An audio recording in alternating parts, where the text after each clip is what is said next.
আসসালামু আলাইকুম। বিএনবিসি বা বাংলাদেশ ন্যাশনাল বিল্ডিং কোড সিরিজের পঞ্চম পর্বে আপনাদের স্বাগত। গত পর্বগুলোতে আমরা সাধারণ ভবনের নিয়মাবলী নিয়ে আলোচনা করেছি।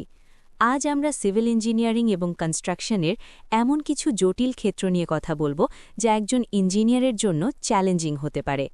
আজ আমাদের মূল আলোচনার বিষয় হচ্ছে অকুপেন্সি জে অর্থাৎ হ্যাজার্ডাস বা ঝুঁকিপূর্ণ স্থাপনা নিয়ে, কে অর্থাৎ গ্যারাজ বিল্ডিং, এল ইউটিলিটি বিল্ডিং এবং এম মিসেলেনিয়াস নিয়ে। শুরুতেই কথা বলা যাক অকুপেন্সি জে অর্থাৎ হ্যাজার্ডাস বা ঝুঁকিপূর্ণ স্থাপনা নিয়ে। কোডের 2.142 ধারা অনুযায়ী সব বিল্ডিং যেখানে দাহ্য পদার্থ থাকে তাই অকুপেন্সি জে হবে না। এখানে কিছু স্পেশাল প্রভিশন আছে, যেমন খুচরা বিক্রির জন্য রং বা লিকুইড যদি প্রতি বর্গমিটারে 820 লিটারের কম থাকে তবে সেটি সাধারণ হিসেবে গণ্য হবে। এমনকি 10,000-এর কম টায়ার স্টোরেজ বা কৃষি কাজে ব্যবহৃত কেমিক্যালকেও এই ক্যাটেগরি থেকে ছাড় দেওয়া হয়েছে। কিন্তু যখনই কোনো স্থাপনা পূর্ণাঙ্গভাবে অকুপেন্সি জে হিসেবে চিহ্নিত হবে তখন আমাদের নজর দিতে হবে টেবল 3.2.5 এর দিকে। এই টেবিলে এক্সাম্পটেড অ্যামাউন্ট বা ছাড়ের সীমা দেওয়া আছে, যেমন ক্লাস 1A ফ্লেমেবল লিকুইড যদি খোলা অবস্থায় থাকে তবে তার সীমা মাত্র 38 লিটার, আর ক্লোজড সিস্টেমে থাকলে 115 লিটার।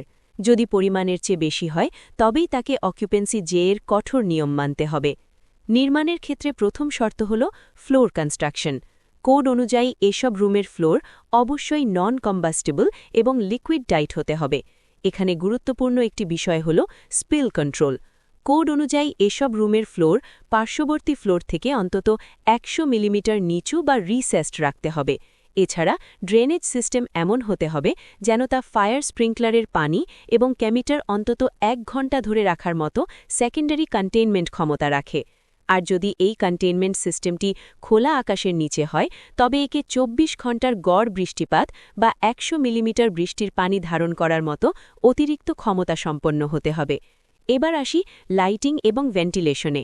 বিএনবিসির 2.146 ধারা অনুযায়ী মানুষের বসবাসের জন্য ব্যবহৃত প্রতিটি রুমে ফ্লোর এরিয়ার অন্তত 10% জানলা বা গ্লেজিং থাকতে হবে। ভেন্টিলেশনের জন্য থাকতে হবে 5% ওপেনিং। তবে টয়লেটের ক্ষেত্রে নিয়ম একটু ভিন্ন, সেখানে অন্তত 0.3 বর্গমিটার জানলা অথবা একটি ভার্টিক্যাল ডাক্ট থাকতে হবে যার ক্রস সেকশন প্রথম ফিক্সচারের জন্য 62,500 বর্গমিলিমিটার। আর যদি মেকানিক্যাল ফ্যান ব্যবহার করেন তবে প্রতি 15 মিনিটে যেন পুরো বাতাস পরিবর্তন হয় তা নিশ্চিত করতে হবে। সবচেয়ে গুরুত্বপূর্ণ অংশ হল এক্সপ্লোশন কন্ট্রোল বা বিস্ফোরণ নিয়ন্ত্রণ। সেকশন 2.140 বলছে বিস্ফোরণের ঝুঁকি থাকলে এক্সপ্লোশন ভেন্টিং ডিজাইন করতে হবে যা বাইরের দেয়াল বা ছাদে থাকবে। এই ভেন্টগুলো সর্বোচ্চ 1.0 কেপিএ ইন্টারনাল প্রেশারে যেন খুলে যায় সেভাবে ডিজাইন করতে হবে, এবং এর ডিসচার্জ পয়েন্ট জানলা বা এক্সিট থেকে অন্তত 3 মিটার উল্লম্বভাবে এবং 6 মিটার অনুভূমিকভাবে দূরে থাকতে হবে। এবার আসা যাক অকুপেন্সি কে অর্থাৎ গ্যারাজ বিল্ডিং নিয়ে। গ্যারাজের ফ্লোরগুলো সাধারণ ভবনের মতো নয়, এগুলো অন্তত 4 ঘণ্টার ফায়ার রেজিস্ট্যান্স সম্পন্ন হতে হবে। ড্রেনেজ এবং স্পিল কন্ট্রোলের নিয়মগুলো এখানেও হ্যাজার্ডাস বিল্ডিংয়ের মতোই কঠোর, অর্থাৎ লিকুইড যেন ড্রেনে যাওয়ার আগে সঠিক লেভেলে ট্রিটমেন্ট করা হয় সেটি নিশ্চিত করতে হবে। আমাদের পরবর্তী আলোচনার বিষয় অকুপেন্সি এল বা ইউটিলিটি বিল্ডিং। এগুলো মূলত সাবস্টেশন, পাম্প হাউস বা বয়লার রুম।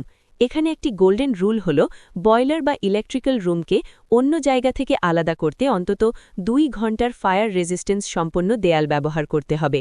এছাড়া যেসব যন্ত্র থেকে স্পার্ক বা আগুনের ফুলকি বের হতে পারে সেগুলো ফ্লোর থেকে অন্তত 0.5 মিটার উঁচুতে স্থাপন করতে হবে। সব শেষে আছে অকুপেন্সি এম বা মিসেলেনিয়াস অর্থাৎ বিবিধ স্থাপনা।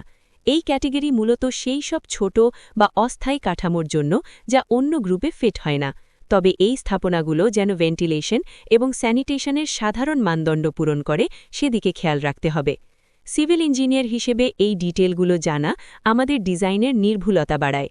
আজকের আলোচনা থেকে আমরা বুঝলাম ইন্ডাস্ট্রিয়াল বা ইউটিলিটি প্রজেক্টে ড্রেনেজ, ভেন্টিলেশন এবং বিস্ফোরণ নিয়ন্ত্রণ কতটা অনিবার্য।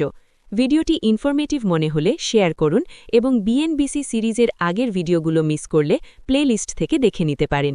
পরবর্তী পর্বে আমরা ফায়ার প্রোটেকশন সিস্টেম নিয়ে গভীর আলোচনা করব। ধন্যবাদ আমাদের সাথে থাকার জন্য।